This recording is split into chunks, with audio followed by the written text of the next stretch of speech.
Comenzamos con mecanismos de herencia no clásicos.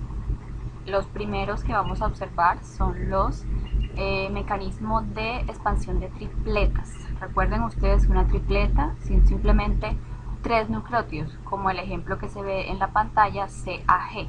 Miren que se repite varias veces, eso es una repetición de tripletas. ¿Cuál es el mecanismo de la expansión de tripletas? Recordemos que estas tripletas son normales dentro de nuestro genoma, se encuentran en diferentes partes de este. ¿Cuál es la importancia? Que se encuentran dentro de rangos normales. Hay números o cantidades específicas de repeticiones de tripletas. Entonces, ¿qué pasa cuando ese número aumenta más de lo normal? Tenemos la inestabilidad y las repeticiones o expansiones de las tripletas. El ejemplo clásico de esto es la enfermedad de Huntington. Recordemos que es una enfermedad neurodegenerativa, es decir, que me va a afectar principalmente el sistema nervioso central y es degenerativa porque me va a ir disminuyendo el tamaño como tal. Por ejemplo, miren aquí en esta imagen tenemos un corte patológico de un cerebro de un paciente con enfermedad de Huntington, mientras que a la derecha es un control del mismo sexo y la misma edad con la enfermedad.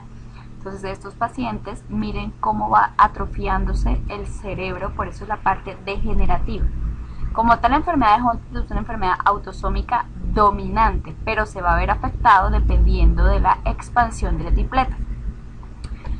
Esos pacientes se van a caracterizar porque tienen destrucción de los ganglios basales, lo cual me va a conllevar a todas las manifestaciones clínicas, tanto a nivel cognitivo, a nivel psiquiátrico y a nivel motor. Recuérdense que la enfermedad de Huntington se le llama también corea de Huntington por los movimientos coreicos que los pacientes realizan. Es una enfermedad que se presenta en edades tardías, generalmente hasta los 50 años de edad se puede manifestar por primera vez. ¿Cuál es el problema en la enfermedad de Huntington? Decimos que hay una tripleta que se repite. Todos nosotros tenemos esta tripleta. La tripleta va a codificar para el aminoácido glutamina. Pero en los pacientes con enfermedad de Huntington, como tienen una expansión de la tripleta, es decir, tienen más tripletas de lo normal, tienen poliglutaminas. Esas glutaminas forman agregados que se van a acumular dentro de las neuronas, en el citoplasma de mi neurona e incluso miren aquí en el axón, en las dendritas de esas neuronas, lo cual me va a interrumpir obviamente el transporte de neurotransmisores y toda la economía normal de esas neuronas, lo cual va a conllevar a la muerte neuronal. Entonces, ¿cuántas son las repeticiones que tenemos? Normalmente, personas que no tengan enfermedad de Huntington, que no sean portadoras de la enfermedad, vamos a tener 34 repeticiones de esta tripleta llamada CAG. Recordemos que la CAG codifica para glutamina. ¿Cuándo tienen enfermedad de Huntington? Un paciente es aquel que tiene más de 40 repeticiones de CAG y que va a conllevar a lo que ya les había mencionado anteriormente. ¿Qué pasa a los pacientes que tienen entre 35 y 39 repeticiones? Son pacientes que se les llama presintomáticos porque realmente no tienen la enfermedad, pero tienen riesgo de que su descendencia presente la enfermedad.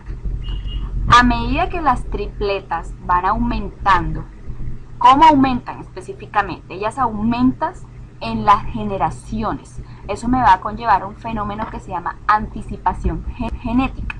La anticipación genética, recordemos que es el inicio de la enfermedad en una edad más temprana en los hijos, es decir, en las nuevas generaciones, en los descendientes, que en los padres.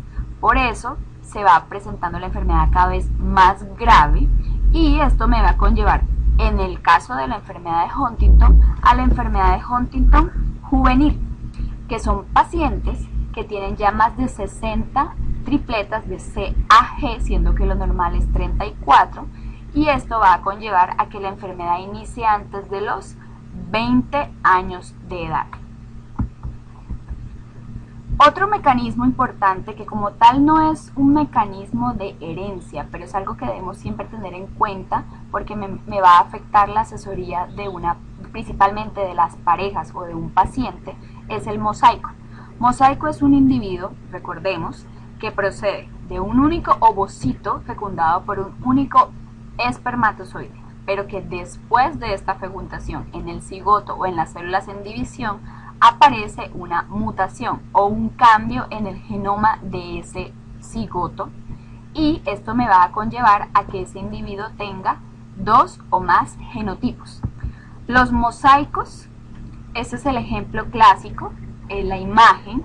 Miren nuestro ovocito sano sin mutación, espermatozoide sano sin mutación, fecundación, tenemos el cigoto. En una de esas células del cigoto, cuando comienza la división celular, ocurre una mutación o una alteración, y luego todas las células que se deriven de esa primera célula mutada van a tener lo mismo.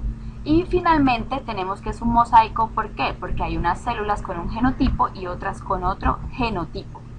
Hay mosaicos fisiológicos. Recordemos que las mujeres somos mosaicos para el cromosoma X. ¿Qué significa esto? Recordemos que nuestro cromosoma X se inactiva al azar durante el desarrollo embrionario. ¿Cuál cromosoma X se inactiva al azar? ¿El paterno o el materno? Esto es al azar, es decir, que en algunas células se inactiva el paterno y en otras el materno. Todas las mujeres somos así. Otro ejemplo fisiológico del mosaico es este tipo de gato, en el cual el cromosoma X me va a codificar para el color del pelaje. Si ustedes observan, tenemos 2 cromosomas que se refieren al X, uno de color naranja, uno de color negro. Cuando empieza la división celular, viene la inactivación del X al azar, es decir, lo mismo que pasa en las mujeres humanas. Miren que algunas células quedan con el X negro y el otro queda claro, es decir, que está inactivo. En este el que quedó funcionando es el X naranja, el negro se inactivó. ¿Eso qué me va a traer como consecuencia? Que en el pelaje de estas gatas, la parte donde ellas son naranjas significa que la que se inactivó fue el cromosoma negro, mientras que el pelaje negro significa que en esas células se inactivó el cromosoma naranja. Recordemos entonces que eso es un fenómeno fisiológico, pero hay otros casos donde no es fisiológico.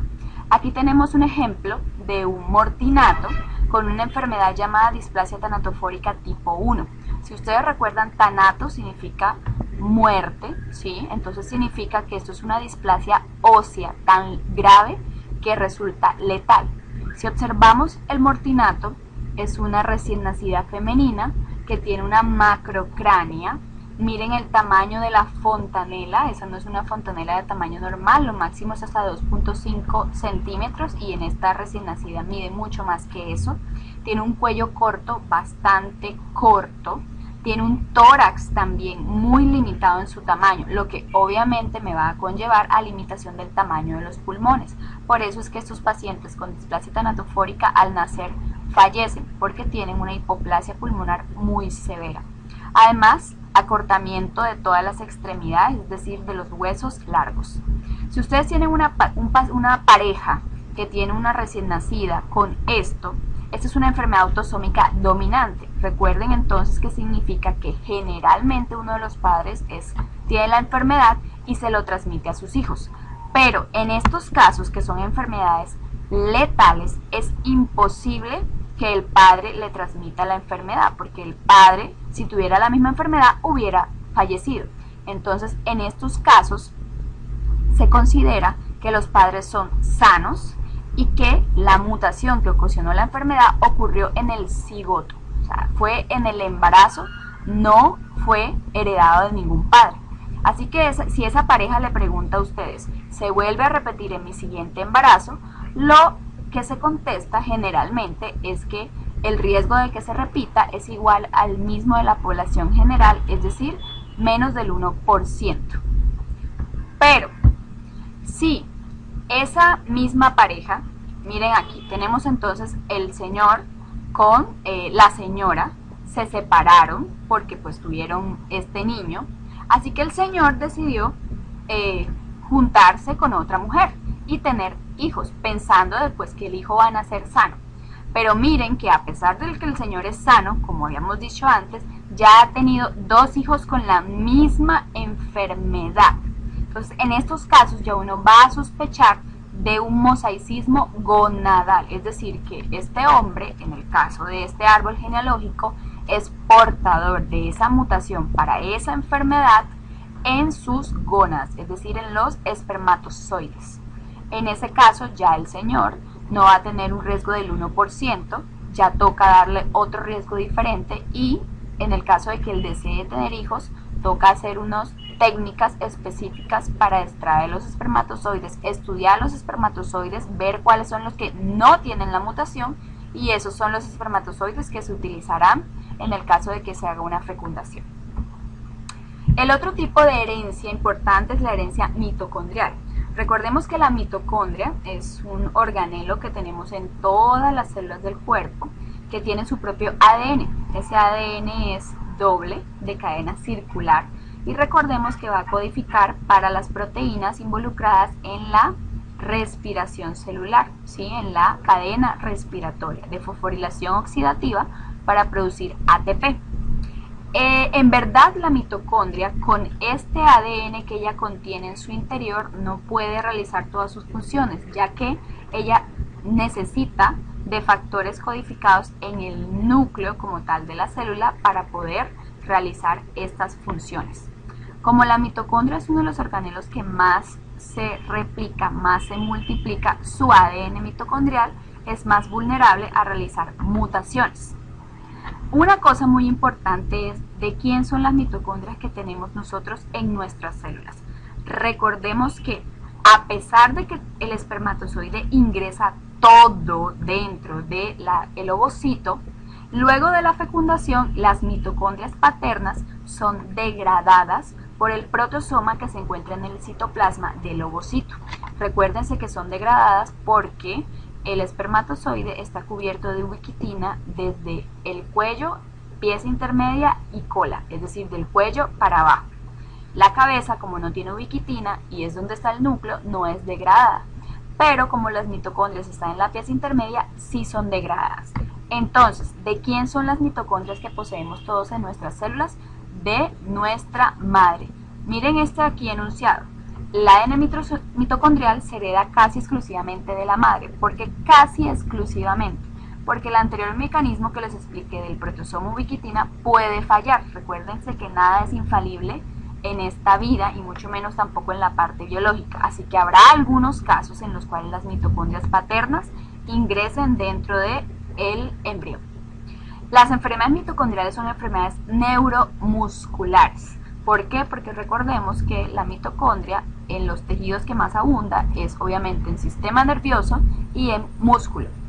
¿Cómo van a ser los árboles mitocondriales clásicos? Así, una madre enferma le va a heredar la enfermedad a todos sus hijos. ¿Por qué? Porque ella le pasa la mitocondria a todos sus hijos. Por el contrario, un hombre enfermo, en este caso, no le va a transmitir la enfermedad a ninguno de sus hijos. ¿Por qué? Ya lo mencionamos, porque las mitocondrias del espermatozoide son degradadas. Es decir, que es imposible que él le transmita la enfermedad. Pero, ¿qué pasaría si en este árbol genealógico el individuo 2,4, esta mujer, no estuviera afectada, sino que estuviera sana, como esta de aquí, por ejemplo? Entonces ahí ya uno podría pensar, es un árbol genealógico de una enfermedad autosómica dominante. Pero si las manifestaciones clínicas y el cuadro es de una enfermedad mitocondrial, puede deberse a lo siguiente: el efecto umbral. Recordemos que la mitocondria con las que nacemos no son las mismas mitocondrias que tenemos en este momento. Las mitocondrias se han ido multiplicando a lo largo de la vida. En esta célula, los puntos rojos son mitocondrias con la mutación. Y los puntos blancos, las cápsulas blancas, son mitocondrias totalmente sanas, sin mutación. ¿El efecto umbral a qué se debe?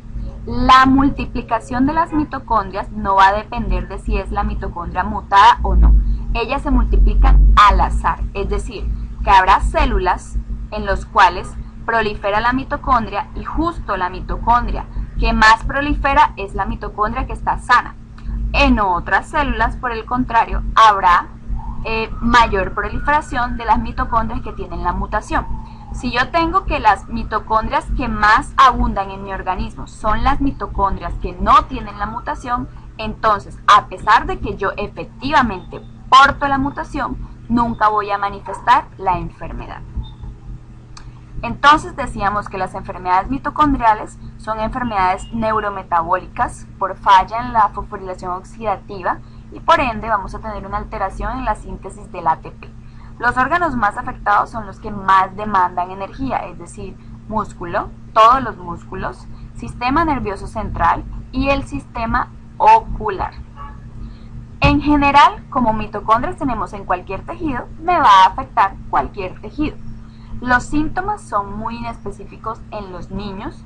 Miren que hay signos neurológicos, hay compromiso intelectual, hay compromiso psiquiátrico, puede haber sordera, puede haber compromiso hepático, puede haber compromiso gastrointestinal. Prácticamente cualquier sistema se puede haber afectado en las enfermedades mitocondriales. Esta es una tabla donde te muestran los signos neurológicos que se pueden presentar en estos desórdenes y son muy variados. Tenemos debilidad muscular, hipotonía, neuropatía periférica, ataxia, ptosis, oftalmoplegia, signos vulvares, espasticidad, episodios parecidos a stroke, migrañas, movimientos anómalos como tremor, corea, balismos, distonía, convulsiones, mioclonías, es decir, cualquier anomalía neurológica puede ser una enfermedad mitocondrial. Si ustedes ven en esta tabla, son los síndromes mitocondriales clásicos. La mayoría, su nombre no es más que un acrónimo de lo que presenta. Ahora vamos a hablar de del LON, que corresponde a una sigla que significa neuropatía óptica hereditaria de Leber. Esta neuropatía corresponde a pacientes con pérdida de la visión bilateral. Generalmente, a pesar de que es bilateral, uno de los ojos empieza a perder la visión antes que el otro, con un intervalo de aproximadamente 2 meses entre uno y el otro, pero en 25% de los casos, los dos ojos empiezan a perder la visión al mismo tiempo. Esta pérdida es no dolorosa, es crónica e irreversible y comienza en adultos jóvenes, más que todo en la adolescencia. En esta imagen lo que nos quiere mostrar es la ubicación de las mitocondrias. Tenemos nuestro nervio óptico, hacia la derecha vendría estando la entrada de luz, la pupila, y todos estos puntos marrones en esta capa amarilla son las mitocondrias que tenemos en la retina. Es decir, que miren la cantidad de mitocondrias que utilizamos para poder ver. ¿Cuál es el problema entonces de los pacientes con esta neuropatía? Ellos van a tener una atrofia del disco óptico. Esta atrofia va a iniciar y me va a afectar el centro del campo visual. Ellos van a presentar un escotoma, que es un sitio donde se pierde la visión, central, no es periférico. Entonces, si yo tengo que tener un escotoma central, es decir, que me está afectando lo que yo estoy fijando. Recordemos que nosotros lo que realmente vemos claro es lo que estamos viendo en la mitad de nuestro campo visual. Lo que está a los lados lo podemos percibir por la periferia, pero nunca se verá igual de claro que la parte que estamos enfocando. Entonces estos pacientes tienen unas visiones de menos 20 sobre 200, por los cuales se les considera legalmente ciegos. El diagnóstico se hace pues con los hallazgos oftalmológicos, se hace con un estudio llamado campo visual que ahora veremos, y si se puede hacer el estudio molecular es lo ideal. Estas son las 3 mutaciones más frecuentes que se han descrito en los pacientes con LON. Recuerden que la M significa de ADN mitocondrial, en este caso es un cambio de una base por otra y esta es la posición en el ADN mitocondrial. En esta imagen de la derecha tenemos el fondo de ojo de un mismo paciente de 14 años con esta enfermedad, ojo derecho, ojo izquierdo. Este paciente perdió la visión en los 2 ojos 2 a 3 semanas antes de que se le tomara la foto y se observa el edema del nervio óptico y el inicio de la atrofia en la retina. Este es el estudio del campo visual, su nombre completo es campo visual de Goldman. Me va a mostrar el escotoma. El escotoma es esta mancha negra que tenemos. Perdón la interrupción. Ok, entonces ese es el estudio del campo visual de Goldman, donde observamos el escotoma, que es esta mancha negra que tenemos en toda la mitad del ojo. Miren que el campo visual es todo este círculo de 180 grados hacia arriba, abajo, a la derecha y a la izquierda. Y donde nosotros estamos enfocando la visión es en el centro.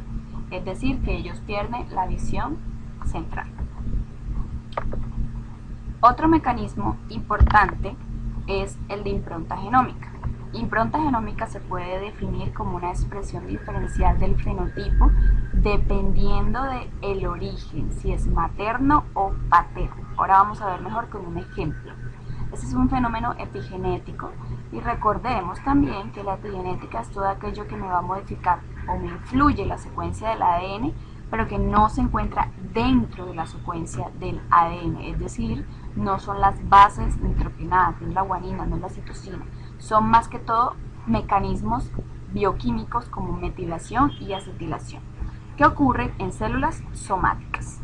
Estas enfermedades se relacionan con la impronta, el Prader-Willi y el Angelman. Ambos son ocasionados por una lesión, en la mayoría de los casos, de lesión del locus 15q13, pero tienen unos fenotipos muy diferentes. ¿Cuáles son los fenotipos?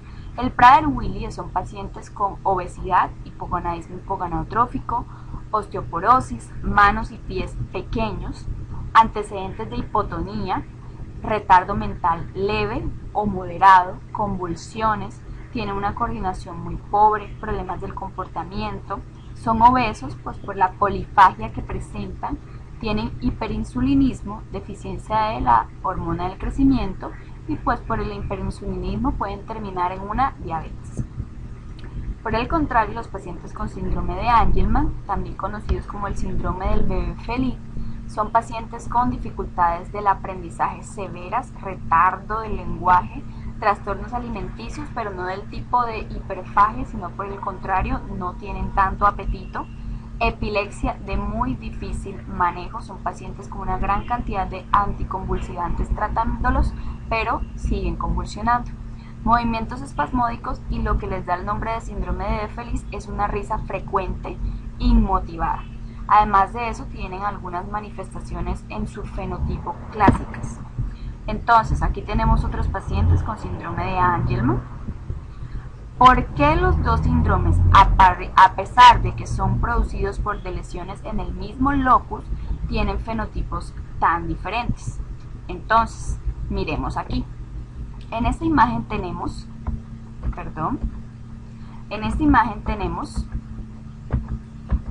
ese locus. Este es el cromosoma 15, donde dice MAT es el materno, PAT es el paterno, y si ustedes observan, estos bloques azules son bloques de genes. Los bloques azul oscuro son de genes activos, son de genes activos, mientras que el bloque azul claro son de genes inactivos. Y si observan, en el locus materno y en el locus paterno, los genes que están activos en uno son inactivos en el otro, mientras que los que están activos en el paterno están inactivos en la madre. Estos genes que se activan e inactivan de esta manera son genes generalmente de crecimiento celular, de control del ciclo celular. Entonces son genes que, por ejemplo, pueden estimular el crecimiento celular. Y si yo esos dos genes los tuviera activos en los dos alelos, tanto materno como paterno, tendría un problema de crecimiento celular descontrolado. Por eso es que uno está encendido y el otro apagado. Eso es normal. Entonces, ¿qué pasa si tenemos una delesión de ese locus? ¿Cuál locus se deletó? Entonces, si se deleta el locus paterno, vamos a tener que estos genes están encendidos en la madre, o sea que no hay ningún problema. Pero ¿qué pasa con los genes que están apagados en la mamá? El que los tenía que aportar era el papá. Y si se perdieron, entonces tengo una falla de esos genes. No voy a tener esas proteínas. Entonces eso me va a ocasionar síndrome de Prader-Willi. Por el contrario, si el alelo que se deleta es el materno, voy a tener síndrome de Angelman. Estos síndromes también pueden ser ocasionados no solo por delesión, sino también por disomía uniparental, que ya lo mencionaremos a continuación, y también por alteraciones o fallo en el imprinting. ¿Qué significa eso? Esto es imprinting, esto de aquí, que unos genes estén encendidos y otros apagados. ¿Cómo se encienden y cómo se apagan los genes? Generalmente es por metilación, se apagan. Entonces, si yo tengo un fallo en ese imprinting, metilo esto, los apagué, eso es correcto. Pero por errores también vengo y metilo estos de acá, que normalmente deben estar encendidos. Entonces ahí también voy a tener alguna de estas enfermedades. Otro síndrome de impronta genómica es el síndrome de Russell-Silver, cuyos pacientes presentan un fenotipo característico con frente alta, mentón pequeño, puente nasal prominente, comisuras hacia abajo, clinodactilia del quinto dedo, camptodactilia de las manos. Ellos tienen algo muy característico que es retardo de crecimiento intrauterino y continúan durante toda su vida con talla baja, pero con perímetro cefálico conservado. Estos son varios pacientes con el síndrome de Russell-Silver. Miren ustedes que los fenotipos, a pesar de que son pacientes totalmente no relacionados, son muy similares. Aquí tenemos las manos de estos pacientes, la clinodactilia del quinto dedo, mírenlo aquí, el dedo curvo, y también camptodactilia y contracturas. ¿Qué tienen estos pacientes? Estos pacientes en el locus 11P 11.5 tienen algunos sitios o dominios de metilación, ¿sí? Entonces, en este sitio tenemos igual alelo materno, alelo paterno. En esta patología, en esta enfermedad de síndrome de Russell-Silver, no hay una metilación adecuada del alelo paterno. En este caso, cuando yo estoy metilando, estoy encendiendo el gen. Este es uno de los casos, pocos casos en los que es así, porque normalmente cuando yo metilo, apago. Aquí es lo contrario, metilo, enciendo. Por el contrario, entonces los pacientes con Russell-Silver tienen una falla en la metilación. Como no metilé, no encendí el gen y eso es lo que me va a traer la enfermedad. Les había mencionado la disomía uniparental. ¿Qué es disomía uniparental? Es cuando nosotros recibimos las dos copias de un cromosoma del mismo padre. Es decir, no tenemos información de uno de los progenitores. ¿Qué va a pasar entonces? Tenemos que esto es lo normal. Tenemos los dos cromosomas paternos y los dos cromosomas maternos. ¿Cuáles son las probables combinaciones? Estas que vemos en la mitad. Cromosoma azul del papá, cromosoma azul punteado de la mamá, morado del papá, verde de la mamá y así sucesivamente. ¿Cuál sería la disomía? Cuando yo heredo los dos cromosomas de un mismo papá, sea de el padre o sea de la madre. La disomía se puede dividir en isodisomía y heterodisomía. ¿Qué es cada una? Heterodisomía es cuando los dos cromosomas que heredé son los dos originales del papá, es decir, que son diferentes. Y la isodisomía es cuando heredo uno solo de los cromosomas y ese cromosoma se duplica. Entonces me va a quedar exactamente la misma información. La frecuencia de estas anomalías es desconocida y realmente si no hay genes involucrados, como por ejemplo genes de impronta genómica que tengan que encenderse o apagarse, nunca se va a detectar. ¿Por qué se produce la disomía uniparental? Hay tres mecanismos básicos por los cuales se va a producir, que es por pérdida de un cromosoma en un cigoto trisómico, por corrección de una monosomía o por complementación gamética.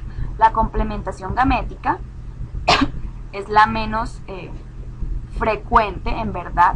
Generalmente ocurren es por correcciones en trisomías o monosomías. Entonces miren, este es el caso de una corrección de una trisomía.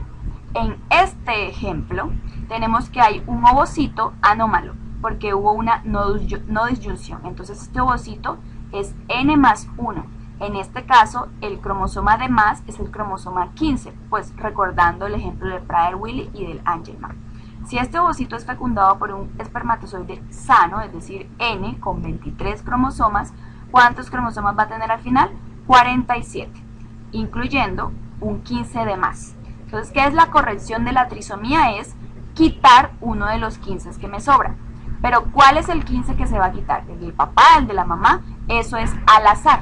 Entonces, si quitamos el 15, en este caso, de el papá, ¿cuáles son los 15 que me van a quedar? Los 2 que tenía la mamá. Es decir, que este niño, este feto, este embrión, va a tener dos cromosomas 15, pero los dos información genética de la madre. O sea que me va a faltar la información genética del padre, es decir, que va a ser un Prader-Willi.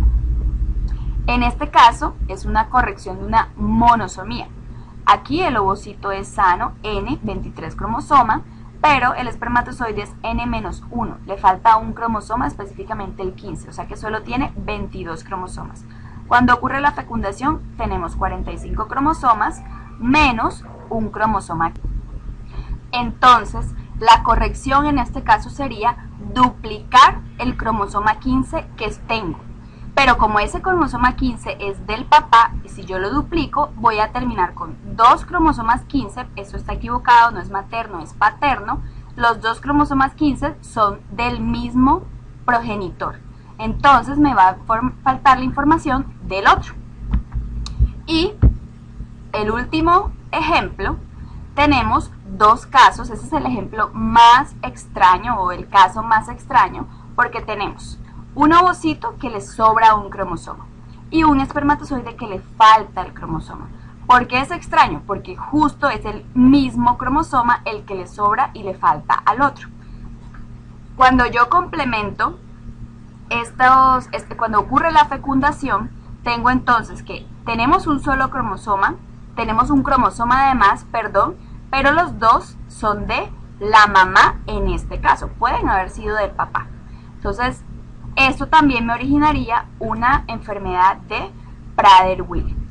¿Cómo sería una enfermedad de Angelman? Invirtiendo esto aquí, que el ovocito fuera el que le faltara el cromosoma 15 y el espermatozoide el que le sobrara el cromosoma 15. Eso fue todo por esta charla. Muchas gracias.